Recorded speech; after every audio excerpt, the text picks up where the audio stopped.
Masechet Yevamot Daf Nun Dalet. On va commencer par les deux dernières petites lignes de la page, au tiers de la page. At tehe yatva beveti umit zena minechasai kol yeme megav almenotech beveti. Qu'est-ce que ça veut dire? Nous avions appris dans la Mishnah que lorsqu'un homme se marie, il s'engage envers son épouse par rapport à plusieurs obligations. Et on avait vu que ces conditions du mariage sont en fait des institutions rabbiniques, des obligations rabbiniques, à tel point que même si ça n'a pas été stipulé clairement dans la Ketouba, même s'il n'y a pas eu d'écriture pour ces engagements, ce sont des obligations tacites. On n'a pas besoin de les écrire explicitement. Il va de soi. Il va sans dire. Il va sans écrire. Et l'une des obligations rabbiniques, c'est que le mari s'engage à assurer la pension alimentaire à son épouse, même après sa mort. Il lui dit, tant que tu resteras assise, comme ça il lui dit en fait, il lui dit, après sa mort à lui, après son décès, elle restera dans sa maison, et tout le temps qu'elle restera dans sa maison, elle pourra bénéficier de la pension alimentaire, à savoir que le patrimoine héréditaire qu'il va laisser comme héritage à ses enfants, eh bien, ses fils vont hériter de lui, mais ils vont devoir nourrir la femme de leur père, qu'elle soit leur mère ou qu'elle soit une femme étrangère, mais qui est l'épouse de leur père, qui est veuve, ils se doivent de la nourrir à partir de l'héritage qu'ils ont reçu de leur père. Alors maintenant, vous voyez, il y a le mot « beti ».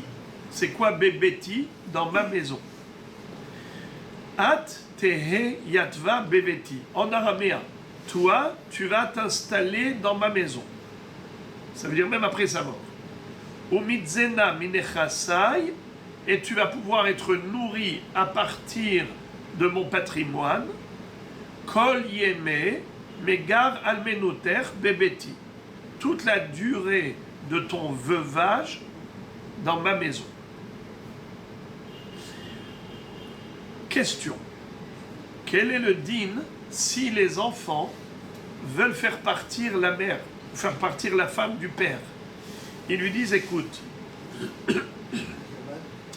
nous on n'a pas envie que tu habites chez nous. On ne veut pas que tu aies encore un pied-à-terre ici.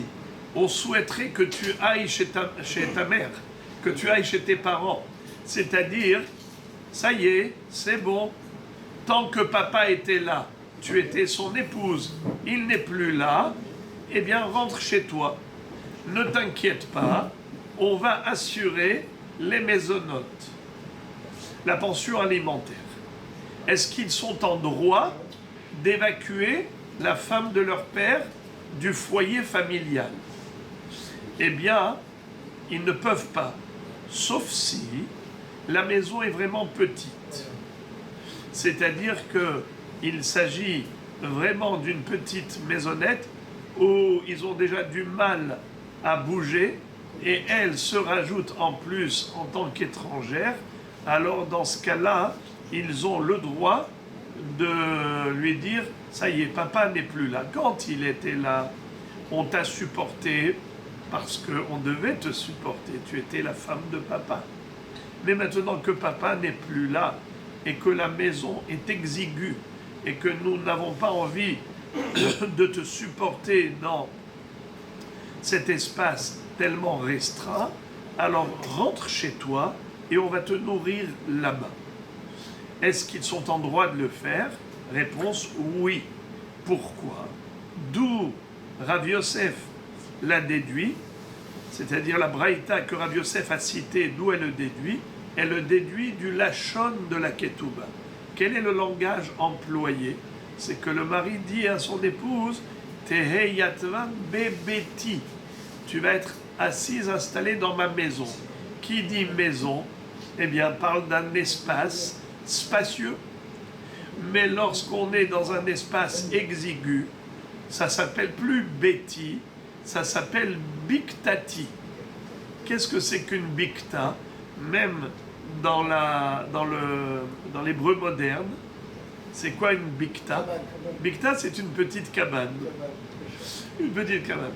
Alors, la condition de la ketouba, Atehe yatva bebeti ou mitzena minechasai kol yeme migar armelutech bebeti. 2 fois il y a écrit beti. Ce qui veut dire, tu as 2 droits. Premièrement, tu as le droit du logement et deuxièmement, de la pension alimentaire. Ce qu'on appelle le logis et le couvert. Le gîte et le couvert. Tu auras le droit aux 2. Mais si il n'a pas beti, il n'a que biktati, et Rachid dit que la racine du mot bikta, c'est akta.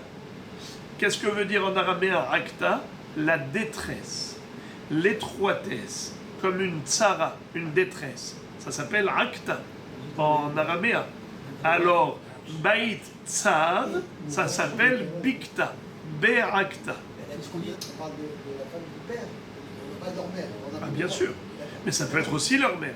C'est ça, quoi. Alors si c'est leur mère, ils ont habité avant les enfants. Oui, mais évidemment, on est en train de parler du juridique. C'est pour ça que j'ai préféré vous parler de la femme du père, pour pas que émotionnellement il y ait une explosion. Parce que évidemment, si on voit des enfants dire à leur mère « tu peux disposer », on les prendrait par les oreilles et on les jette par la fenêtre. Comment des enfants peuvent parler comme ça à leur mère? Mais c'est pour ça que j'ai parlé de la femme du père, leur marâtre. Mais juridiquement parlant, ils ont le droit même vis-à-vis de leur mère. Ce moment-là, c'est qu'ils ont habité avec les enfants et ils n'ont pas parlé de place particulière, alors qu'une fois que le père est mort, il dit c'est pour qui? C'est un petit peu... Oui, parce que quand il était là, c'était à lui. C'est lui qui faisait la pluie et le beau temps. Mais maintenant qu'il n'est plus là, ça y est. Vous disiez? Ça reviendra. Alors les frères et les amis, Taner Rav Yosef, Beveti Velo Bevikti. Je vous invite à regarder le Rashi au milieu de la page. Beveti Velo Bevikti. Im yeshlo bayit, s'il a une belle maison, Kofin et Ayorshin, on oblige les orphelins, la tête la mador, les filles kevoda, de lui donner un habitat selon son kavod à elle. Ve'en yicholin lomar la, et ils ne peuvent pas lui dire à elle, Lechi le bet avich, retourne chez ton père. Ve'anu zanim otarsham, et nous on va te nourrir là-bas, c'est-à-dire on va te reverser la pension alimentaire là-bas. Aval, mais en lobaït, s'il n'avait pas de maison, et la bikta be'alma, tsrif, tsar ve'katan, un petit cabanon qui est exigu, ve'lachon bikta be'akta. Bikta, c'est la contraction de 2 mots, be'akta, une maison étroite. Yecholim lomar, ils ont le droit de lui dire, lechim etzlenu, pars de chez nous. De ateh yatva beveti katavla velo bebikti. Quand il lui a écrit cette condition, il lui a dit bebeti, tu seras installé dans ma maison, et non pas dans bikati, qui veut dire un petit cabanon. Les frères et les amis, aval maisonné itla, Rav Yosef conclut son propos en disant, certes ils peuvent la virer de la maison, mais ils sont obligés de lui reverser la pension alimentaire. Mais Morbaravashi n'est pas d'accord. Morbaravashi amar afilu mezonena melitla. Eh bien, Morbaravashi dispense les orphelins de reverser la pension alimentaire. Et puisqu'ils peuvent l'évacuer, et ils sont en droit de la virer, puisque l'espace est petit, ce n'est pas une maison, c'est une bikta, alors ils ont le droit de la virer à ce titre. Eh bien, s'ils ont le droit de la virer à ce titre, alors donc elle ne répond plus aux critères. C'est-à-dire que le critère, c'était quoi? Tu seras installé dans ma maison, et puisque tu seras installé dans ma maison, tu auras la pension alimentaire. Mais si ils sont en droit de la virer, ça veut dire que cette fameuse institution, cette clause de la ketouba qui consiste à dire qu'elle sera installée dans la maison et elle recevra la nourriture, baït et mésonote, eh bien s'il n'y a pas de baït, il n'y a pas de mésonote. S'ils ne sont pas obligés de lui offrir le gîte, ils ne sont pas obligés de lui offrir le couvert. Il n'y a pas de lien, vous dites, entre les deux. C'est ce que pense Rabbi Yosef. Mais Mor bar Abashi, il pense que oui, puisque c'est dans la même phrase, c'est la même condition. Il lui dit Mitzena bebeti. D'accord, mais quand il dit, moi ce que je comprends pas, ça va de soi. Abashi, il dit la chose suivante, il a dit. Quoi de soi? Qu'est-ce qui va de soi? Si tu la vires, tu lui donnes à manger. Ça c'est Rabbi Yosef. Tu la vires, tu lui donnes à manger. Mor bar Abashi, il dit mais non, c'était quoi l'engagement du mari? L'engagement du mari, c'est de lui donner à manger quand elle est installée chez lui. Mais si elle n'est pas installée chez lui, donc ils n'ont pas besoin de lui donner à manger. Alors pourquoi il l'habiterait? Hein? Alors pourquoi il la logerait? Mais on parle du cas où elle ne loge pas ici. Mais c'est ça toute l'histoire. On a dit que la nourriture dépend du logis, d'après Mor Abashi. Mor bar Abashi te dit, il n'y a pas de logis, il n'y a pas de nourriture. Mais de là à aller jusqu'à dire, déjà la femme, elle ne peut pas rester, pour quelle raison? La maison est petite, donc elle sort. Les paroles, donnez au moins un maisonnote. Vous avez pitié d'elle, Rabbi Shimon. Ça vous ressemble tellement. Non, mais attendez. C'est vrai. Attendez. Mais ce que vous dites, c'est l'opinion de Rabbi Yosef. Attendez, on est dans un Mais jugement. Mor bar Abashi te dit, c'est une question juridique. Et dans le juridique, il n'y a pas d'émotion, il n'y a pas de sentiment. Là, il s'est engagé à quoi? Il faut lire les clauses. C'est ça ce qui fait l'avocat. Qu'est-ce qu'il fait l'avocat? Il épluche les clauses. Vous maintenant, vous me parlez d'un engagement général. Non, regardez ce qui est écrit. Il est écrit, quand tu seras installé dans ma maison, tu auras le droit à la pension alimentaire. Sous-entendu, tu n'es pas installé à la maison, eh bien, tu ne reçois pas la pension alimentaire. C'est limpide comme l'eau de roche. Mais la halakha, pour vous faire plaisir, l'etel cheta qui est Mor bar Abashi. La halakha n'est pas comme Mor bar Abashi, donc Be'ezrat Hashem, la almana recevra sa pension alimentaire.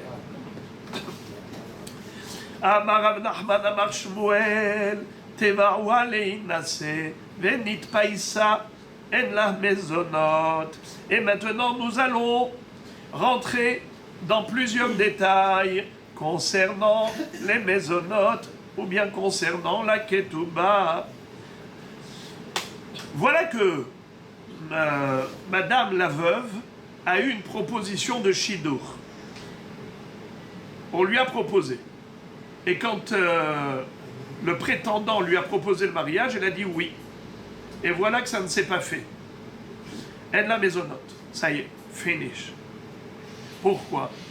Car cette pension alimentaire, d'après la mort de son mari, c'était dépendant de sa fidélité à son mari. Et elle n'a aucun problème de se marier avec un autre homme, certes. Mais si par cavote pour son mari, elle dit « Ah non, je voudrais lui rester fidèle, c'est-à-dire je ne veux pas connaître un autre homme après lui. » Alors il lui dit « Puisque c'est pour moi et pour mon cavote que tu es resté chez moi et que tu as refusé toutes les demandes en mariage, eh bien tu mérites les maisonnotes. Mais si tu donnes ta main à quelqu'un d'autre, stop. Le hidouche, c'est quoi? C'est que même si finalement ça ne s'est pas fait, elle avait dit oui à ce monsieur qui lui a proposé un mariage. Elle lui a dit oui. Ils ont commencé les pguichotes, ils se sont rencontrés, tout ça. Et finalement, ils ne se sont pas entendus, ils n'ont pas abouti à la choupa. Ils ne se sont pas finalement mariés. Alors est-ce qu'elle a encore le droit aux mésonotes? Elle peut dire aux orphelins, voilà, je suis encore là. Mais eux lui disent, ouais, mais toi, tu es là par dépit, parce que tu n'as pas le choix, mais tu n'as pas fait kavod à papa, puisque c'était ça le deal. Le deal, c'était que toi, tu jures fidélité à papa et tu ne veux pas t'offrir à un autre homme que papa. C'est pour son kavod à lui que tu l'as fait. Mais maintenant, ne nous raconte pas d'histoire. On a bien vu que quand le bonhomme, là, il est venu, t'a proposé de te marier avec lui, tu as dit oui. Maintenant, après, lui, il a dit non, ou bien pour des histoires, vous n'avez pas entendu. Mais ça y est, tu ne mérites plus les mésonotes. Tevaou alina sevenit païsa, en la mésonote. La Gemara déduit de ce langage employé par Shmuel. Halonit païsa, yesh la mésonote. Amar Rav Hanan le didi mifar shali minne demar Shmuel. Amra mehamat peloni barli, yesh la mésonote. Mehamat bene adam shena mehuganim li, en la mésonote.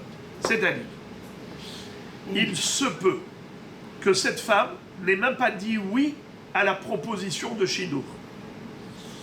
Imaginez-vous la même configuration, le même scénario. Une veuve assise à la maison, installée à la maison des orphelins.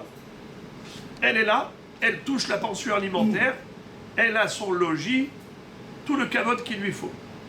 Tant qu'elle est restée fidèle à son mari, à son ex-mari.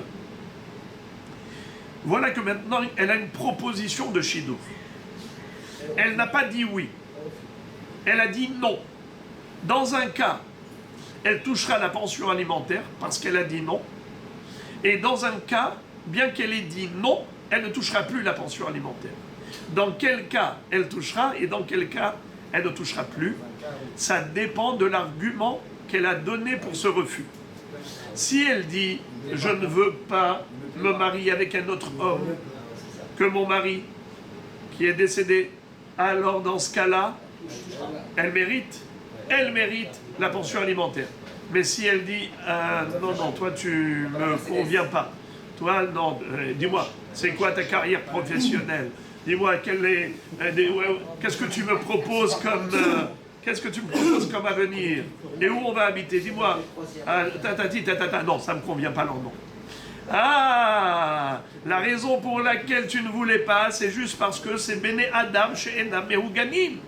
C'est juste parce que c'est le bonhomme qui ne te convenait pas, c'est-à-dire les conditions qu'il t'a proposées ou la personnalité. Mais sinon, dans l'absolu, il y avait un accord de principe de ta part. Tu aurais accepté si c'était vraiment quelque chose qui te convenait.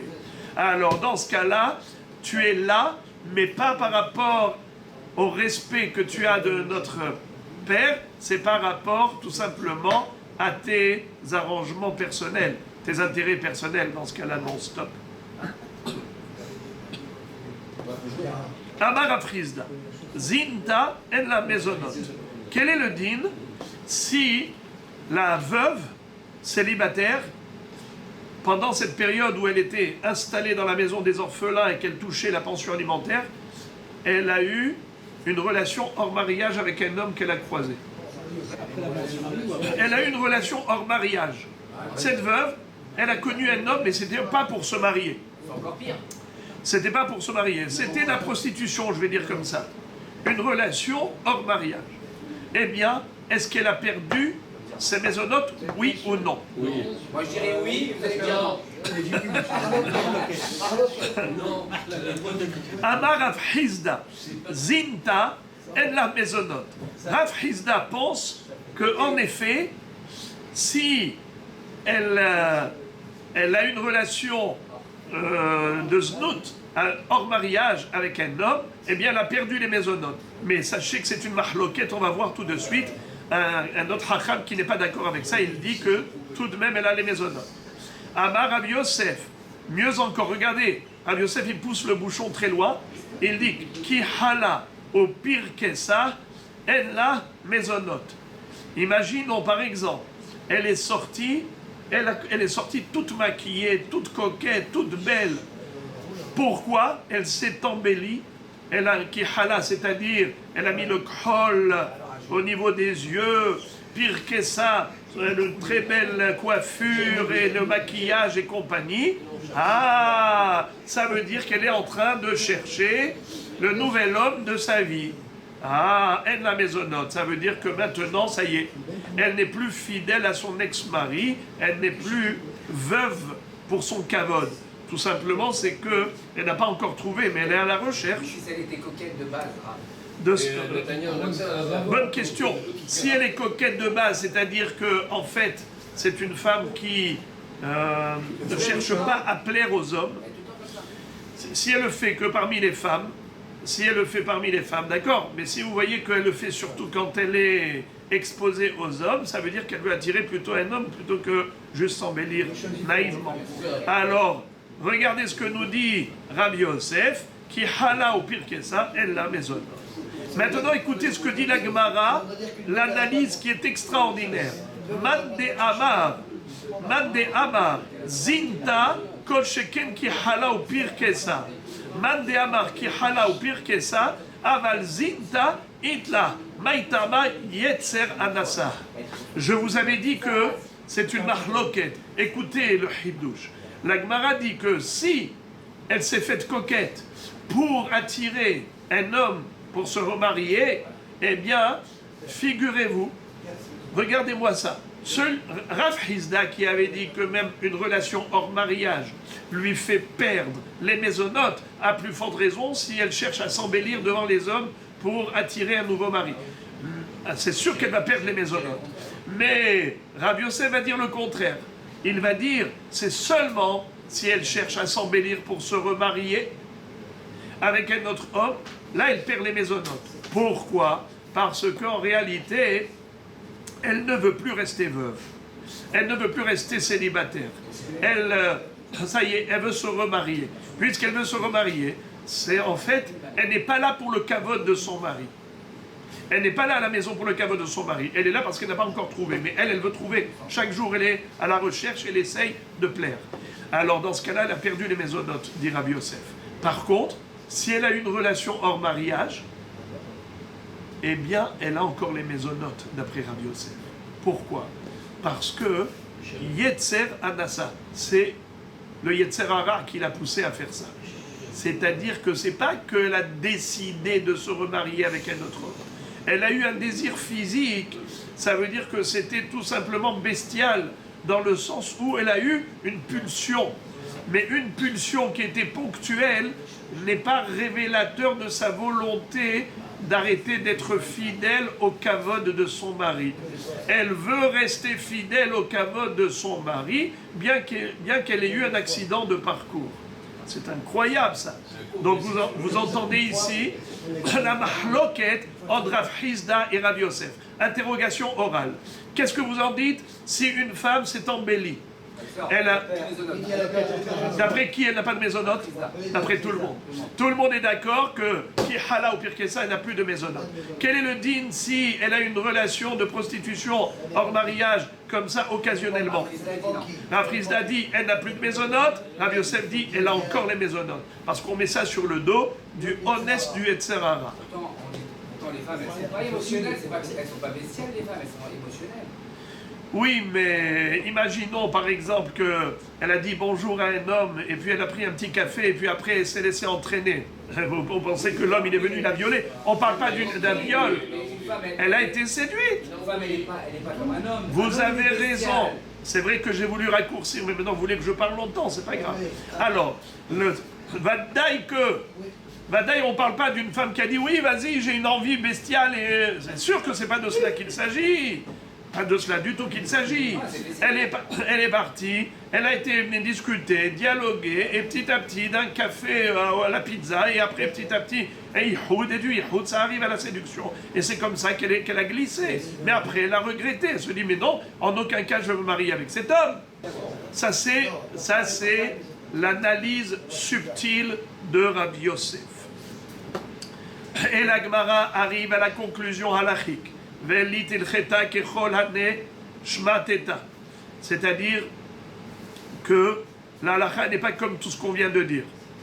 C'est-à-dire, bien elle s'est faite coquette, ou bien qu'elle a eu une znout, ou bien qu'elle a accepté de se marier avec quelqu'un d'autre, Dans tous ces cas de figure, elle ne perd pas les mésonotes. La seule chose qui pourrait lui faire perdre les mésonotes, c'est seulement si elle a été réclamée au Beddin, la Ketouba. Et là, qui a des Amar Abiuda Marshmouel, la Tovarat Ketubata Bebeddin, elle la mésonote. Qu'est-ce que ça veut dire? À partir du moment où elle est partie au Beddin, elle a dit: je voudrais que les orphelins me reversent tout le montant de ma Ketouba, parce que ça y est, je voudrais couper court avec mon passé, avec mon ex-mari. Ça veut dire qu'en d'autres termes, elle ne veut plus rester célibataire, elle ne veut plus rester veuve pour le kavod de son mari. Eh bien, dans ce cas, elle perd les mésonotes, puisque c'était ça la clause de la Ketouba.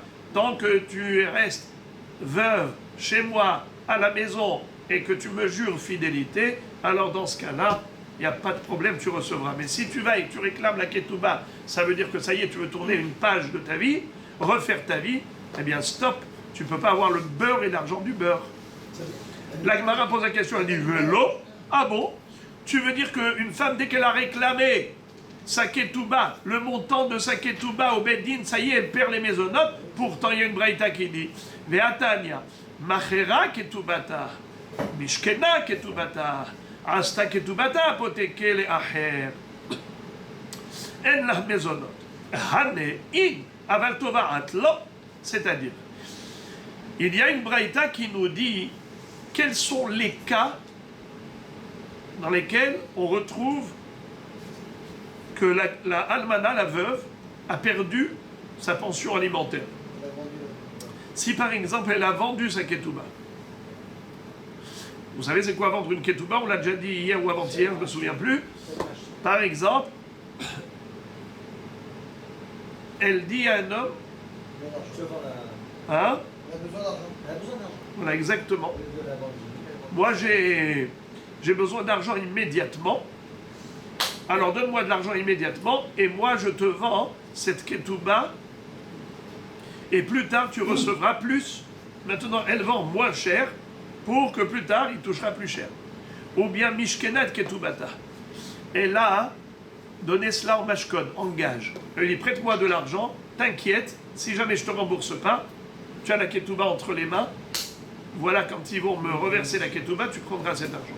Ou bien, asta ketubata apotiqué la ahir. C'est quoi apotiqué? Hypothèque. Elle prend la ketouba et lui dit: voilà, cette ketouba, c'est une hypothèque. Si jamais je ne te rembourse pas, tu pourras aller voir directement les orphelins pour qu'ils te remboursent la ketouba. Et la mésonote. Elle n'aura plus de mésonote, de pension alimentaire. Pourquoi? Ça y est, elle a déjà, en quelque sorte, matérialisé son droit de ketouba. C'est comme si elle a touché la ketouba. Alors, il n'y a plus de mésonote. La Gemara déduit de là que c'est seulement si elle a matérialisé son droit, concrètement. Mais si c'est juste verbal, elle a demandé au Beddin: payez-moi ma ketouba, c'est-à-dire dites aux orphelins de me régler ma ketouba. C'est juste des mots, c'est pas un acte. Concrètement, elle n'a rien touché encore. Pourquoi tu veux lui faire perdre les mésonotes? Non, elle devrait avoir droit aux mésonotes. C'est ce qui en ressort de cette baraïta. Question.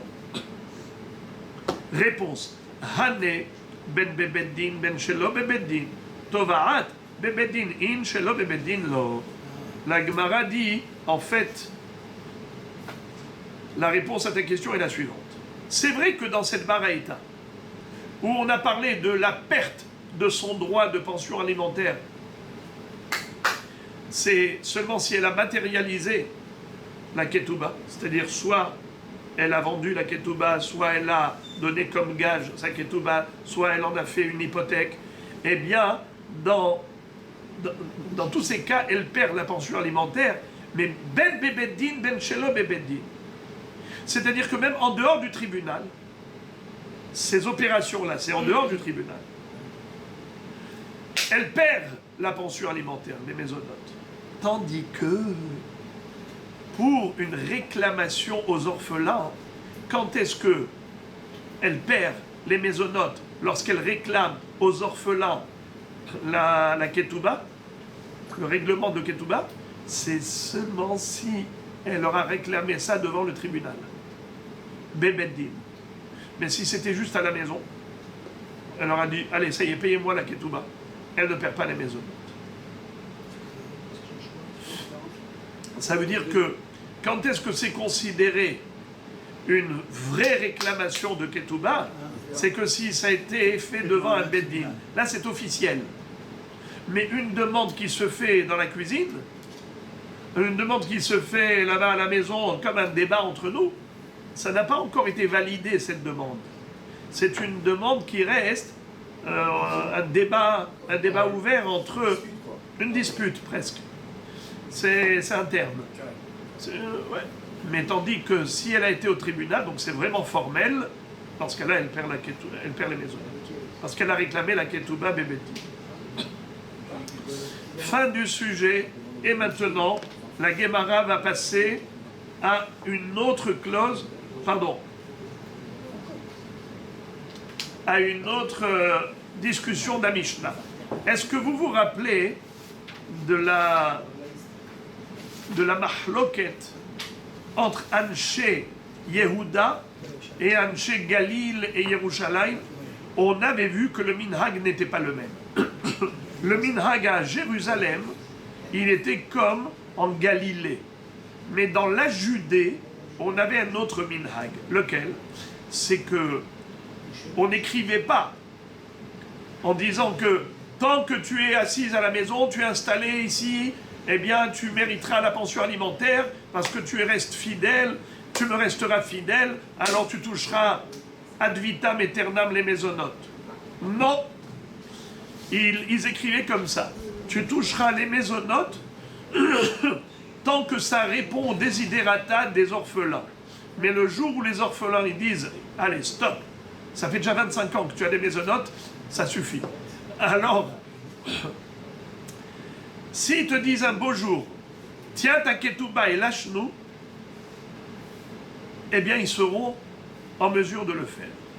C'est-à-dire que dans la Judée, on n'accordait pas cette faveur à la almana de toucher des mésonotes à l'infini. C'était assujetti au bon vouloir des orphelins. Si les orphelins disent un jour, ça y est, on ne veut plus te donner les mésonotes, alors comment ils peuvent ne plus donner? Ils lui imposent de recevoir la ketouba. Ils disent combien c'est la ketouba? Matayim zouz. Tiens, tes matayim zouz, lâche. Alors, Moraï Verabotaï, Itmar, Rav Amar halacha ke'anshe Yehuda, ou Shmuel Amar halacha ke'anshe Galil. Rabotaï, la halacha elle est comme qui? Comme les Galiléens ou comme les Judéens? Ça dépend où ils sont. Bravo! Ah, Rabbi Shimon, vous êtes en état d'éveil maximal. Bravo. C'est-à-dire que vous posez une bonne question. C'est quoi ce débat de l'Agmara? Ça paraît vraiment bizarre. L'Agmara te dit, la halacha elle est comme, Rabbi dit la halacha elle est comme Anshe Yehuda, les gens de la Judée, et Shmuel dit la halacha elle est comme les gens de la Galilée. Mais Rabbi Shimon pose une question légitime. Mais c'est quoi ça? Mais ça dépend où on habite. On est en Judée, ben on fait comme la Judée, on est en Galilée, on fait comme la Galilée. Ça veut dire quoi la halacha elle est comme qui? Mais il n'y a pas de question, ça dépend où tu habites. Tu appliques la halacha et le minhag en fonction du minhag amakom.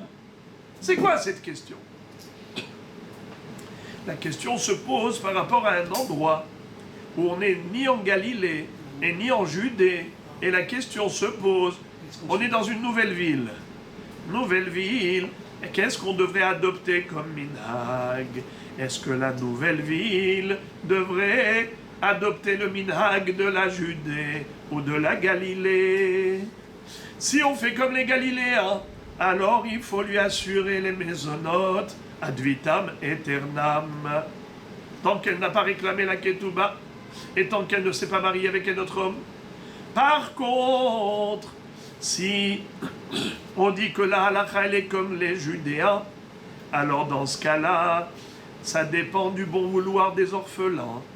Si les orphelins veulent lui imposer, en lui disant « Prends l'argent de ta ketouba et lâche-nous », eh bien, ils peuvent lui imposer de prendre la ketouba et ils ne doivent plus lui payer la pension alimentaire. sur le maquillage ou pas maquillage. On a déjà dit que de toutes les façons, la halakha n'est pas comme toutes ces halakhot. On avait dit lit il cheta kehaneshmateta. Tov. Et maintenant, la Gemara nous dit comme ça. Alors, qui est-ce qui se rappelle qui dit quoi? Rabotaï, c'est très important de se rappeler qui dit quoi. Rav Amar Halacha Keanshe Yehuda ou Shmuel Amar Halacha Keanshe Galil. Interrogation. Qu'est-ce que dit Rav? La halacha elle est comme qui? Comme Anshe Yehuda ou comme Anshe Galil? Alors je vais vous dire pour vous rappeler, un mnémotechnique, c'est que Shmuel favorise la femme. Rav favorise les orphelins. Allez, Shmuel il favorise la femme. Qu'est-ce qu'il dit? Avis. C'est-à-dire la halacha elle est comme Anshe Galil qui disent que quoi? Mais non, tant qu'elle n'a pas réclamé la ketouba, vous devez les orphelins lui donner les mésonotes, même 30 ans, même 50 ans. Donnez. Nachon. Tandis, ça c'est Shmuel. Shmuel favorise la femme. Tandis que Rav favorise les orphelins. Les orphelins, s'ils veulent dire prends ta ketouba et stop, ils le peuvent. Comme Anshe Yehuda. Tandis que Shmuel, il dit non, comme Anshe Galil. Voilà, maintenant que ça c'est bien retenu, on va comprendre plus tard pourquoi c'est important de savoir qu'est-ce qu'a dit Rav et qu'est-ce qu'a dit Shmuel. La Gemara nous dit Bavel vechol parvadaha nahu kera nehardea vechol parvadaha nahu kishmuel.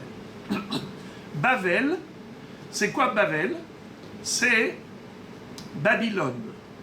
Babylone, c'est la ville babylonienne. Il y a Bavel et Bavel. Il y a la Babylonie et il y a Babylone. Le pays de Bavel et la ville de Bavel. Alors, Bavel, c'est la ville de Babylone. Avec toutes ces banlieues, ce qu'on appelle la périphérie, Parvada, toute la périphérie de Bavel, il faisait comme qui? Comme Rav, où il favorisait les orphelins.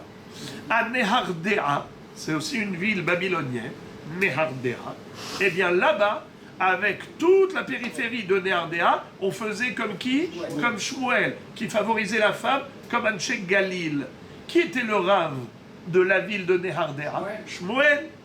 Shmuel disait, tellement il était fort en astronomie, il disait Nehirin li shevile dirkia keshvile de Nehardea. Je suis aussi baki, compétent en matière de la connaissance des circuits, des galaxies dans le firmament, autant que je connais les ruelles de ma ville de Nehardea. Il était rabbin de la ville de Nehardea. Alors lui, il était médecin, il était astronome, il était astrologue, toutes les sciences. Shmuel. Alors lui, Shmuel, a imposé le minhag de la Galilée à Nehardea et la périphérie. Rav, lui, au contraire, c'est dans la ville de... comment il s'appelle? À Bavel. À Bavel, on faisait comme à la Judée. Ok. Maintenant, la Gemara nous raconte une histoire. Haï bat mahosa de Havan et Sival et Nehardea. Alors, vous allez rigoler, parce que la ville de Mahosa, c'est une ville qui était proche de Bavel. C'était l'une des banlieues de Bavel. À Bavel, on faisait comme qui? Comme Rav, qui favorisait plutôt les orphelins, pas la veuve, n'est-ce pas? Mais elle s'est mariée avec qui? Avec un homme qui habitait quelle ville? Nehardea. Donc le Hatan venait de Nehardea et la Kala de Mahosa, qui était une banlieue de Bavel. Écoutez, qu'est-ce qui s'est passé? À tous les camés des Rav Nachman, lorsque le Hatan, c'est-à-dire le mari, est mort, la veuve, elle vient au Beddin. Pourquoi? Parce que les orphelins lui ont dit à la veuve, prends ta ketouba et lâche-nous. Laisse-nous tranquille, rentre chez toi. Tiens la ketouba et ça y est, on ne veut pas te verser les mésonotes. Et elle dit, moi je veux les mésonotes. Alors écoutez, Sarah Botaï, c'est drôle, c'est assez rigolo comme histoire. À tous les camés des Rav Nachman, ils sont venus chez Rav Nachman, Sham'a le Kala, des Bat Mahozai. Lui, Rav Nachman, il a reconnu au travers de l'accent et la prononciation de cette femme qu'elle était d'origine de Mahoza. Vous savez, comme aujourd'hui, vous avez les Marseillais et les Parisiens. Hein? Vous pouvez reconnaître quelqu'un, tout de suite, vous savez qu'il vient du sud de la France. N'est-ce pas? Et il vous parle, ou bien s'il vient du Québec, où il y a aussi un accent du français canadien, et ainsi de suite. Donc lui, Rav Nachman, tout de suite, il a reconnu l'accent mahozien de la ville de Mahoza chez cette femme. Il a dit, ah, elle est de Mahoza. Mahoza, c'est une banlieue de Bavel. À Bavel, on fait comme qui? Comme Rav. Qui favorise qui? Les orphelins. Et pas la veuve. Il lui dit, madame, tu as perdu ta pension alimentaire. Les enfants, ils venaient du père, qui était de... Regarde. Amar, alors il lui a dit comme ça, Sham'a le Kala de Bat Mahozai. Il a entendu par sa voix qu'elle était une fille de Mahoza. Amar lehu Bavel vechol parvadahan nahu kera. Alors il a dit aux huissiers de justice, et il leur a dit donc à tous les protagonistes, vous êtes de Bavel, vous devez faire comme Rav, donc ça y est, elle a perdu la pension alimentaire. Amroulé vehale nehardera nesiva. Mais son mari, son mari, lui, il était de Nehardea. Et si on va d'après le minhag du mari, alors il faut suivre Shmuel. Et Shmuel avait dit qu'au contraire, lui, il favorisait la veuve. Et tant qu'elle n'a pas réclamé sa ketouba, on ne peut pas lui imposer de prendre la ketouba et de partir. Il faut lui reverser la pension alimentaire.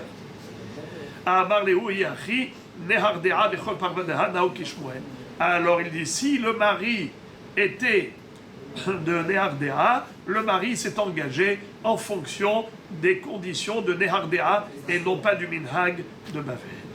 Alors maintenant, Itmar Almana,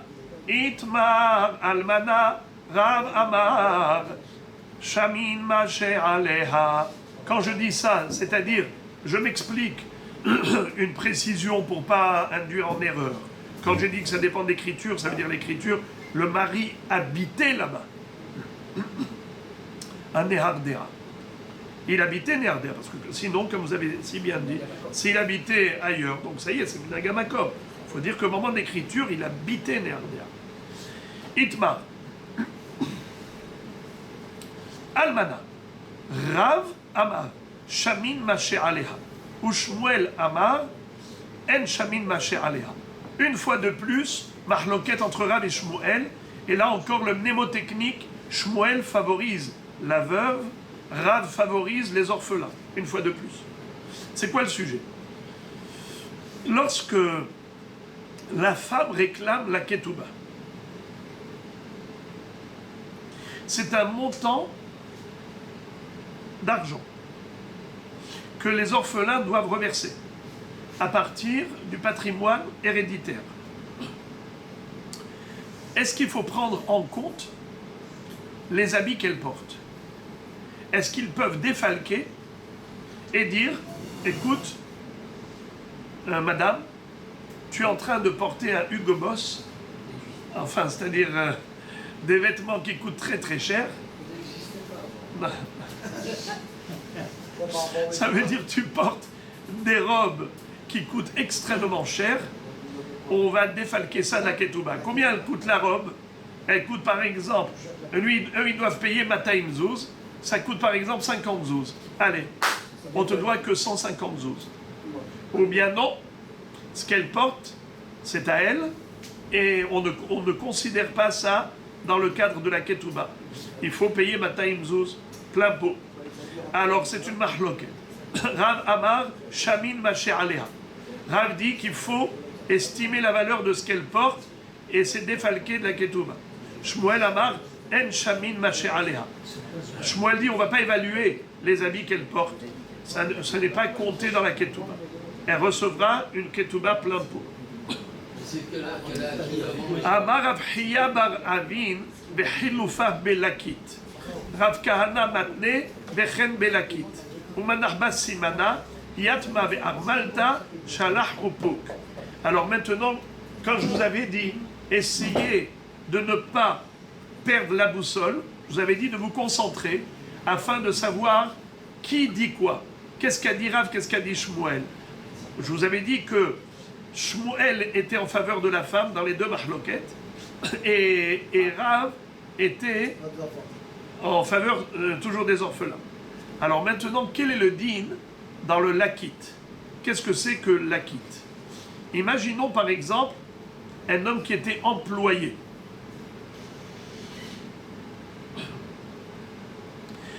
Et le patron, le boss, lui a donné à ce moment-là des vêtements. Tu travailles chez moi, allez, je t'achète un costume. Tant que tu travailles chez moi, je te fais comme ça des bonus. Il lui offre un Hugo Boss. Et comme ça que maintenant, il veut partir. Et il réclame son salaire. N'est-ce pas? Alors maintenant, est-ce que on doit lui donner son salaire hors vêtements, ou bien on peut prendre en considération les vêtements qu'il porte pour défalquer de ce qu'il lui doit? Alors, on a une mahloket entre Rav Hiya bar Avin et Rav Kahana. Est-ce que Rav ou Shmuel pense que le lakit, c'est comme une almana, ou bien le lakit, c'est le contraire d'une almana? Qu'est-ce que ça veut dire le contraire d'une almana? C'est que Rav, qui a été en faveur des orphelins, cette fois-ci, il est en faveur du lakit. C'est quoi lakit? L'employé. C'est quoi lakit? L'ouvrier. Rav, qui était toujours en faveur des orphelins et pas en faveur de la veuve qui réclame, cette fois-ci, il est en faveur de l'employé. Et il dit, on ne compte pas le costume qu'il porte, ce qu'il lui a donné, ça y est, c'est à lui. Donner, c'est donner, reprendre, c'est voler. Il faut lui payer un salaire complet, sans défalquer le prix du costume. Et Shmuel dit le contraire. Lui, Shmuel, qui était toujours en faveur de la veuve, cette fois-ci, il va être en faveur de qui? De l'employeur. Et il va dire, bien sûr qu'il faut compter et estimer la valeur du costume. Tu défalques. Ce qu'on appelle hiloufa belakit. Le contraire pour l'employé. Et Rav Kahana dit, non, c'est pas hiloufa belakit. C'est pas le contraire. Ils sont chacun fidèles à sa propre opinion. Shmuel était en faveur de la veuve, Shmuel est en faveur de l'employé. Rav était en faveur des orphelins, Rav est en faveur de l'employeur. C'est-à-dire toujours du payeur. Rav, il est toujours en faveur du payeur. C'est qui paye? Les orphelins. C'est qui paye? L'employeur. Eh bien, Rav dit, il ne va pas payer plein pot. Les orphelins ne payent pas plein pot la ketouba, il faut défalquer le prix des vêtements. L'employeur, il ne paye pas plein pot le salaire, il faut défalquer le prix du costume qu'il porte, qu'il lui avait donné pendant la période du travail. Et il y a ceux qui disent que non, hiloufa. Rav, il faut inverser. Rav qui était en faveur des orphelins, là il est en faveur de l'employeur, là il est en faveur de l'employé, et Shmuel qui était en faveur de la veuve, là il est en faveur de l'employeur. Et juste pour mnémotechnique de celui qui a dit qu'il n'y a pas de différence, c'est la même mahloket à propos de la femme et la même mahloket à propos de l'employé, c'est pas l'inverse. Eh bien, quel est le siman? Simana, mnémotechnique, yatma ver malta shalach opuk. Rav disait que ce soit l'orphelin ou la veuve, c'est qui l'orphelin? C'est l'employé. Comme ça, il appelle un orphelin employé, c'est une façon de se rappeler, c'est juste mnémotechnique. Yatma ver malta et la veuve, shalach, déshabillé, ou pouk, et tu peux partir. C'est-à-dire, tu leur dis, retirez les vêtements et partez. C'est une façon de parler, comme pour dire, les vêtements, ils ne sont pas à vous. Les vêtements, il faut les défalquer du prix. Soit du prix de la ketouba, soit du prix du salaire de l'employé. Voilà le sujet. Évidemment, il s'agit du cas où elle veut... Il s'agit du cas où elle veut prendre des vêtements avec elle, où lui veut partir l'employé. Et quelle est la différence entre les vêtements et les mésonotes? Les mésonotes, c'est quelque chose qu'elle a mangé jusqu'à la ketouba. La ketouba met fin aux mésonotes. On lui a donné à manger, de la nourriture, pension alimentaire, mais dès qu'elle touche la ketouba, stop, on lui donne plus. Mais là maintenant, on lui donne la ketouba et elle part avec les vêtements. Elle veut partir avec tous ses vêtements. Eh bien on lui dit non. Ou oui ou non, c'est la marloquette de Rav Shmuel. Alors maintenant, la Gemara pose une kushia sur Rav.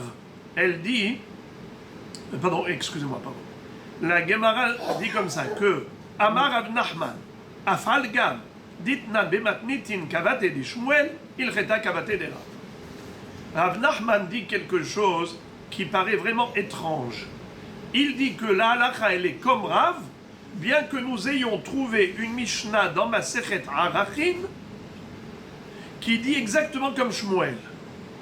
Qu'est-ce que disait Shmuel? Shmuel disait qu'il ne faut pas prendre en considération la tenue vestimentaire. Ça veut dire que la femme, elle pourra toucher le plein pot de la ketouba.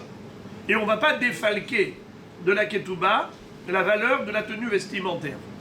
C'est ce que disait Shmuel. Rav disait non, Shamin.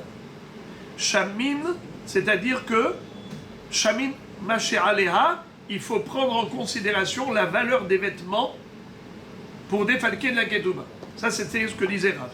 Rav Nachman nous dit, la halakha, elle est comme Rav, qu'il faut défalquer de la ketouba le prix de la tenue vestimentaire. Bien que nous ayons trouvé une Mishnah qui dit exactement comme Shmuel. Alors la Gemara va poser la question légitime. Dans ce cas-là, si la Mishnah corrobore l'opinion de Shmuel, pourquoi la halakha elle a été tranchée comme Rav? C'est incompréhensible. Et la Gemara va répondre très joliment. Elle va dire, a priori, la Mishnah soutient l'opinion de Shmuel. Mais quand tu vas creuser, tu vas approfondir, tu vas voir que non. Mais la Mishnah ne correspond pas à Shmuel. Alors, je vous ai donné la structure, mais vous allez voir maintenant le sujet. Comment est-ce qu'on voit de la Mishnah que Shmuel a raison? Dites Nan, comme il est écrit dans la Mishnah Arachin, Ehad ha-makdish nechassav ve-ehad ha-ma'arich atzmo en lo biksut ishto ve-lo biksut banav lo batseva shetzava lishman ve-lo besandalim hadashim shelakach lishman. Qu'est-ce que ça veut dire? Un homme qui, par exemple, aurait offert au Beth Amikdash tous ses biens. Il a sanctifié, sacralisé tous ses biens. Il a dit, je voudrais les offrir au Beth Amikdash. Le Gizbar arrive, c'est-à-dire le préposé au Beth Amikdash arrive et il dit, monsieur, donne-moi tous tes biens puisque tu les as tous sacralisés. Tu les as consacrés au Beth Amikdash. Ou bien, par exemple, quelqu'un qui est Ma'arich. C'est quoi Ma'arich? Il a dit, Erki alay, je donne mon Erech au Beth Amikdash. Vous savez c'est quoi le Erech? La valeur. Donnez-moi, quelle est la valeur d'un homme? Ça dépend du marché. Il y a des petits, il y a des moyens, il y a des grands. On les évalue par rapport au marché. Bravo. Voilà la réponse. On ne parle pas ici de valeur relative, mais de valeur absolue. Il existe deux sortes de valeurs qu'une personne peut offrir au Beth Amikdash. Soit la valeur relative, et donc là, dans ce cas-là, ça dépend combien cette personne coûte au marché des esclaves. On va voir un homme de ce gabarit, un homme avec cette compétence et son savoir-faire, combien il coûte dans le marché des esclaves. C'est ça la valeur. Mais dans ce cas-là, ça s'appelle damim, ça ne s'appelle pas RR. Tandis que RR, c'est un montant fixé par la Torah à la fin de Parashat Bechukotai en fonction de l'âge de l'homme. De 0 à 5 ans, c'est 50 shekels. Pardon, d'accord. 0, 10. Pardon, de 0 à 5 ans, c'est 5 shekels. De 5 à 20 ans, c'est Non, 50, j'ai fait 20 shekels. De 20 à 50 ans, 50. 50 shekels. Et après, au-delà, Et au-delà, c'est 15 shekels. c'est une carte orange. Ça suffit. Alors, c'est-à-dire que le RR d'un homme varie en fonction de l'âge. C'est fixé, c'est une grille qui est fixée par la Torah. Alors maintenant les amis, quel est le din si le bonhomme il dit « Erki alay » je donne mon RR au Bet Amikdash. Alors, est-ce que le Gizbar peut lui dire maintenant paye? Et si il n'a pas de quoi payer, alors il va prendre aussi des habits de sa femme, des habits des enfants, des chaussures. Non. Regardez. Echad Magdish, Kol Nechasa. Quelqu'un qui a été Magdish tous ses biens au Bedek Habayit, au Bet Amikdash. Echad Ma'arich et Atzmo. Ou quelqu'un qui a fait un éder, un vœu, d'offrir au Bet Amikdash sa propre valeur. Enlo, le Gizbar, quand il vient pour saisir les biens de cet homme qui n'a pas payé, il ne peut pas saisir l'obiksut ishto, ni les vêtements de la femme de ce monsieur, velo biksut banav, ni les vêtements des enfants de ce monsieur, velo batseva shetzava lishman, et ni les vêtements de couleur ou la teinture qu'il a dû rajouter, qui fait que le vêtement il coûte encore plus cher par rapport à cette teinture. Il ne peut pas saisir tout ça. Velo besandalim hadashim chez la karlishman. Et ni les nouvelles sandales, les nouvelles chaussures qu'il leur a achetées. Pourquoi? Parce que tout ça, ça leur appartient à eux, ça ne lui appartient plus à lui. Donc tu vois clairement que une femme, quand elle porte des vêtements, ça lui appartient à elle et ça n'appartient plus au mari. Alors comment tu peux défalquer de la ketouba? Mais c'est à elle déjà. Donner ses données, reprendre ses volets. Amar le Rava le Rav Nachman.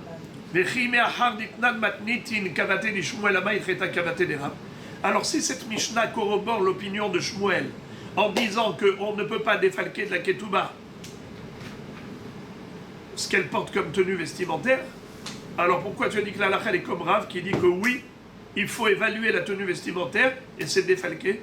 Ma pitom, la Mishnah elle est contre Rav. Alors comment tu tranches la halakha comme Rav alors que la Mishnah est contre Rav?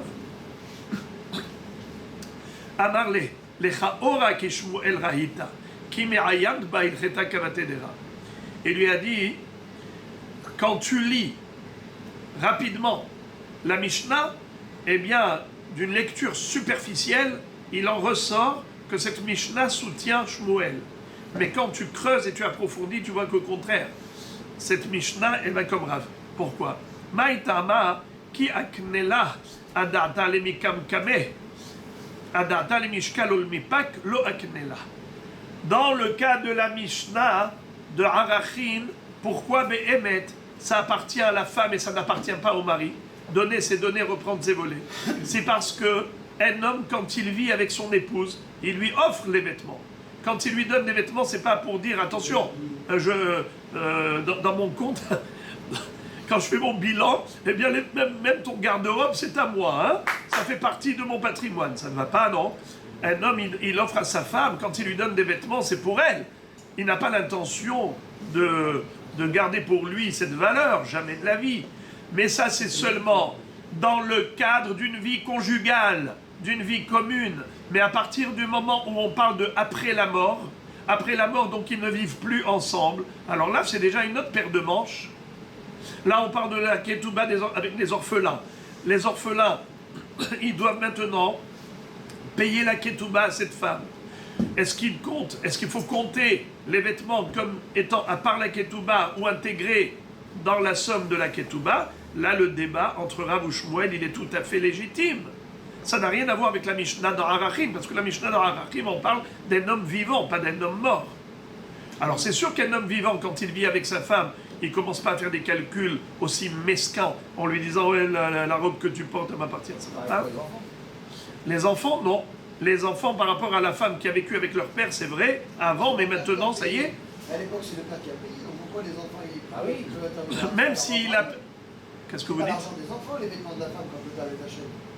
Oui, mais l'engagement... Dans l'héritage, c'est ça que je veux dire. Mais l'engagement du père Oui. à payer une ketouba à sa femme, c'est quelque chose que les orphelins vont payer. Les orphelins vont payer après la mort du père. Après la mort du père, oui, le père peut être mesquin. Que Dieu le plaît, si un mari n'a pas d'argent pour payer la ketouba de sa femme, il peut lui prendre ses vêtements et les vendre pour aller lui payer. Dans quel cas? Ben voilà, il n'a pas d'argent, il divorce.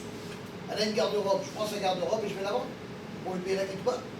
Ça pourrait se faire alors. Ah oui. Donc rien n'est à elle, ça ne lui appartient pas. Alors, en fait, voilà. Maintenant, ce qui est très important, c'est la question que vous avez posée, vous, tout à l'heure. Ça dépend de quels vêtements il s'agit. Si c'est les vêtements qu'elle a achetés du vivant du mari, donc à ce moment-là, puisqu'il vivait avec elle encore, il profitait de sa vie commune, alors c'est sûr qu'on ne fait pas de calcul.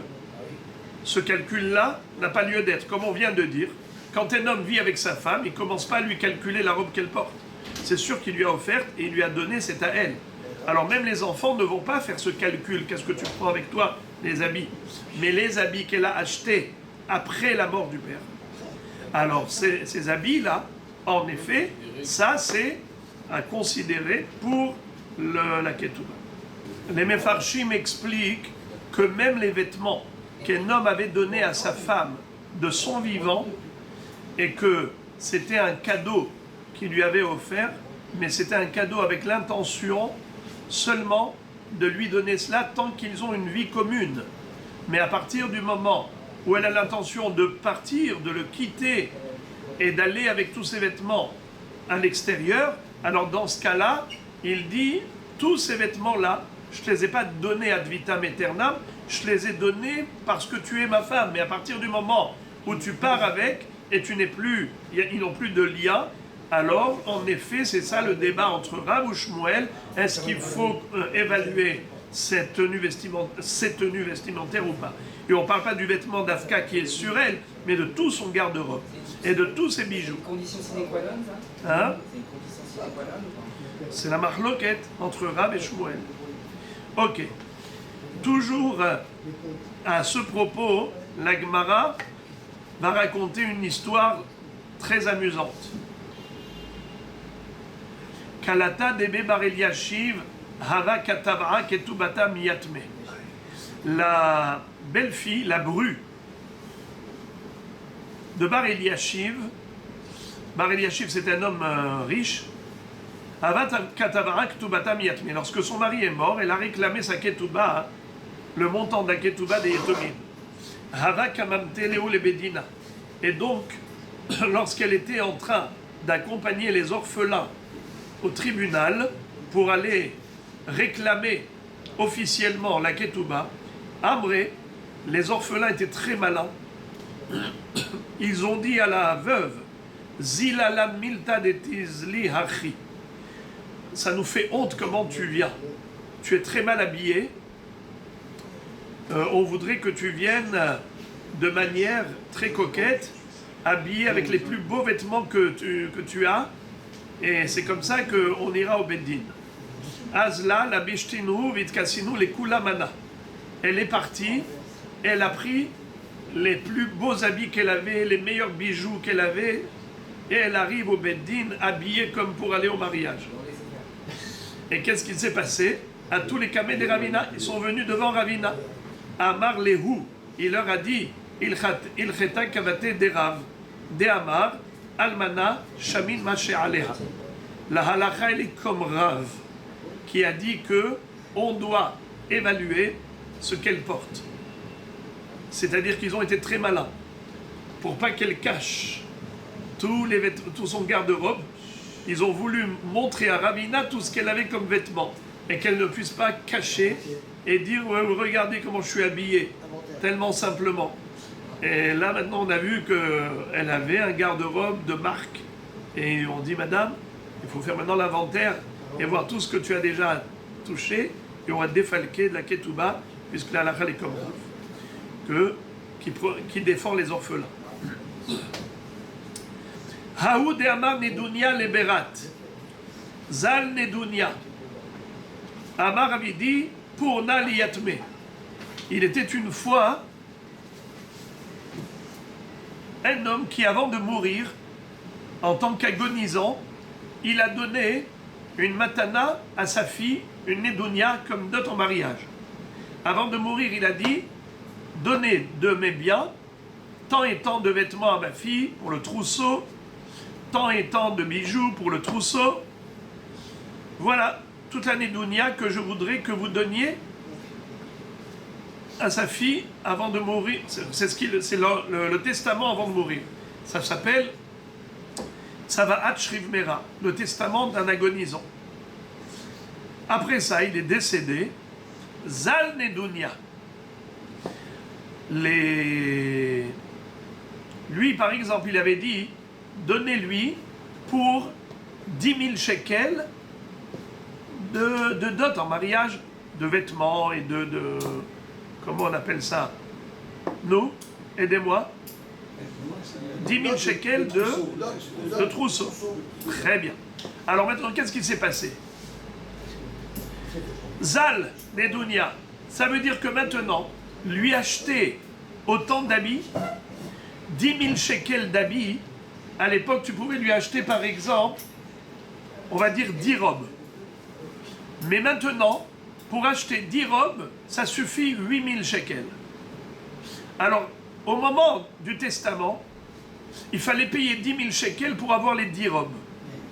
Après la mort du père, il est suffisant de payer 8 000 shekels et elle aura les 10 robes. Alors maintenant, est-ce que cette différence-là, les 2 000 shekels, c'est qui va en jouir? Est-ce que c'est la fille ou les orphelins? Les orphelins. Attends, si le cours de la vie change, c'est la fille. Le montant reste inchangé. Alors, c'est les orphelins qui vont gagner. C'est les orphelins. Pourquoi? Parce que eux, ils ne devaient pas donner de l'argent. Ils devaient donner des vêtements. C'était ça la volonté du père. C'est de donner une dot en mariage qui correspond à cette valeur. Mais à l'époque du père, avec cette valeur, tu achetais, comme on a dit, 10 robes. Mais après sa mort, tu achètes 10 robes avec moins cher. Eh bien, puisque lui, il était prêt à donner 10 000... il voulait donner tant de vêtements. Eh bien, le supplément, le surplus, sera pour les orphelins. Ou encore, Arba me'azouzé min hamra les brat. Imaginons que le père, il a donné un testament, il a ordonné un testament avant de mourir en disant donnez à ma fille 400 zouzim à partir des tonneaux de vin. Il avait des fûts de vin et il les a assujettis comme hypothèque pour donner 400 zouz à sa fille. Regardez s'il vous plaît le premier hachis de la page. Mashma oto yain yehem eshurbad lekach. Avala yain atzmo lo amarliten la kedamav shel yom hatzava'a. Qu'est-ce que ça veut dire? Il leur a dit, je voudrais que vous lui donniez 400 zouz. Et le vin sera hypothéqué à ce devoir. Maintenant, Aïkar Hamra. Qu'est-ce qui s'est passé? Le vin a augmenté. Amarav Yosef Reva Haliyatme. Qui va jouir de ce bénéfice de l'augmentation? Est-ce que c'est la fille ou est-ce que c'est les frères orphelins? Les orphelins. C'est-à-dire que lui, il a dit donnez-lui 400 zouz de ce vin. Mais il n'a pas dit donnez-lui du vin pour 400 zouz. Il a dit donnez-lui 400 zouz de ce vin. Ça veut dire quoi de ce vin? Que le vin sera le gage et la garantie pour lui assurer les 400 zouz. Mais ils ne sont pas obligés de lui donner du vin. Eux, ils doivent donner 400 zouz. Si, par exemple, à l'époque du vivant, du père, on lui avait donné 400 zouz de vin, eh bien aujourd'hui, qu'est-ce qu'elle aurait gagné? Plus, parce que maintenant le vin a augmenté. Mais ils ne sont pas obligés de lui donner le vin qui a augmenté. Ils sont obligés de donner 400 zouz comme la valeur qu'il avait promis. Et à ce moment-là, le surplus, c'est eux qui gagnent. Qu'arrivé des Rabbi Yochanan, la Gemara va terminer le Pérec maintenant avec une histoire de mésonote avec un agonisant. Qui est arrivé des Rabbi Yochanan, Avaléou Itat Abba de Avakamefseda Maisonné. Rabbi Yochanan avait des cousins dont le père de ses cousins avait épousé une femme, une autre femme. Ça veut dire qu'il avait une première femme, sont nés tous les cousins de Rabbi Yochanan, ensuite elle est décédée, il s'est marié avec une autre femme. Cette autre femme-là, c'était donc la femme du père des cousins de Rabbi Yochanan. On est d'accord? Vous suivez. Regardez qu'est-ce qui s'est passé. Elle était une grande mangeuse. Elle mangeait beaucoup. Alors il savait que si... Alors lui maintenant il était agonisant. Le père des cousins de Rabbi Yochanan était agonisant. Le tonton de Rabbi Yochanan. Et donc maintenant, regardez qu'est-ce qui s'est passé. Ils savaient, eux les orphelins, que quand leur père va mourir, elle va rester ici, elle va loger, nourrir, blanchir, et elle va leur ronger tout le capital. Parce qu'elle mangeait beaucoup, alors qu'est-ce qu'il a laissé comme patrimoine héréditaire? Ça va aller dans les frais, les dépenses de sa nourriture et ainsi de suite. Alors ils ont été voir Rabbi Yochanan. Ils ont dit, tu n'as pas un petit conseil? Comment on peut s'en sortir de cette histoire? Il leur a dit, tant qu'il est vivant, qu'il leur donne un testament. Lequel testament? Qu'ils disent que ce terrain est assujetti au paiement de la ketouba. Regardez. Pardon, pas de la ketouba, des mésonotes. Des mésonotes. Je répète. Qu'arrivé des Rabbi Yochanan, les proches parents de Rabbi Yochanan, Havaléou Itat Abba, ils avaient la femme de leur père, des Ava Kamafseda Maisonné, qui leur faisait perdre les mésonotes. Elle mangeait beaucoup. Lorsque il est tombé malade, le père, à tous les camés de Rabbi Yochanan, ils sont venus devant Rabbi Yochanan lui demander un conseil. À Marléou, il leur a donné le conseil suivant. Izilou ve imroulé le avuchon.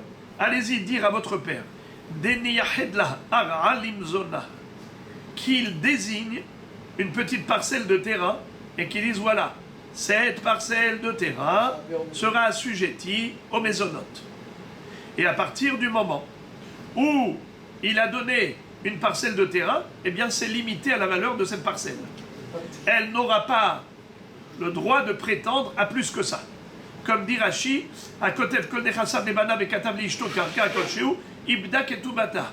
Carrément, un homme qui par exemple donne cadeau à ses enfants tous ses biens, et à sa femme il lui donne juste un petit carca, et elle a vu qu'il lui a cédé et concédé qu'un petit carca, et elle s'est tue, eh bien elle a perdu sa ketouba, elle n'aura que cette parcelle de terrain, pas plus.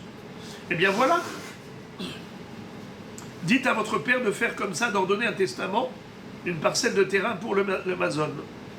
À tous les camés des riches Lakish. Après que ce monsieur est mort, les orphelins sont venus chez Rish Lakish avec la veuve. La veuve, elle dit, je veux les mésonotes, je veux les mésonotes. Et ils lui ont dit, mais papa, regarde le testament, ce qu'il a dit, car. Mais ils ont été dans quel tribunal? Pas celui de Rabbi Yochanan, tribunal de Rish Lakish. Amar Léou, Kol Sheken Sheribala Mézonot. Rish Lakish a dit, messieurs les orphelins, vous devez lui donner non seulement les mésonotes, mais c'est que même si par exemple il y a eu liquidation totale du patrimoine et que vous n'avez plus d'argent pour lui donner les mésonotes, eh bien elle a encore un terrain pour lui assurer les mésonotes. Ça veut dire que votre père, quand il lui a donné le carca, c'est pas pour lui réduire les mésonotes, au contraire c'est pour lui augmenter. Ribala mésonotes. Moi je ne considère pas que ce carca, ça lui fait perdre les mésonotes, au contraire ça lui assure une garantie que même si le patrimoine a été liquidé, eh bien voilà, il lui reste encore quelque chose sur quoi s'appuyer. Carca qui est hypothéqué aux mésonotes. Amroulé vers Rabbi Yochanan lo amarachi. Ils lui ont dit, mais Rabbi Yochanan, il a dit le contraire. Rabbi Yochanan nous a donné à nous ce conseil. Il leur a dit, écoutez-moi bien, si vous voulez faire les malins avec moi, Amarleu zilu havula, allez-y lui donner les mésonotes, normalement. Ve'ilo, et si vous refusez, ma pikna lechu Rabbi Yochanan me'onaihu. Je vais vous faire sortir Rabbi Yochanan de vos oreilles. C'est-à-dire que je vais vous sanctionner grave et vous ne me parlerez plus de Rabbi Yochanan. Alors ils sont retournés chez Rabbi Yochanan, à tous les camés des Rabbi Yochanan.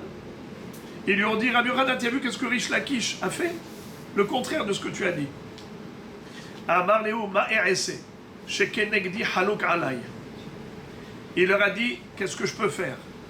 Rish Lakish était le Talmid Haver de Rabbi Yochanan. Au début, c'était son Talmid, il est devenu son Haver. Ça veut dire, c'est mon équivalent.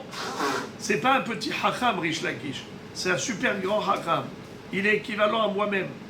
Et de ce fait, je peux rien faire. Vous avez été à son tribunal, ce qu'il a tranché, il faut respecter. Je ne peux pas annuler ses paroles et son jugement. Et plus tard, Rabbi Yochanan lui-même, il a reconnu ce qu'a dit Rish Lakish.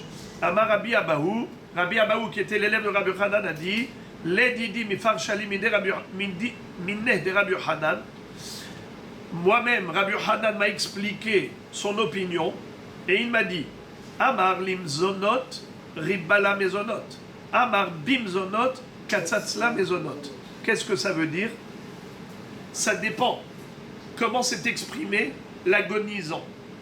Est-ce qu'il a dit que ce terrain, cette parcelle de terrain, sera assujettie aux mésonotes? Est-ce qu'il a dit bimzonot ou bien il a dit limzonot? S'il a dit limzonot, alors ça veut dire qu'au contraire, riba la mésonote. Il a voulu lui assurer en plus des mésonotes le terrain. Mais s'il lui a dit le terrain bimzonot, alors au contraire, c'est qu'il a voulu s'acquitter de tous les mésonotes par le terrain. Donc les mésonotes sont limitées à la valeur du terrain. Hadran alach na'ara.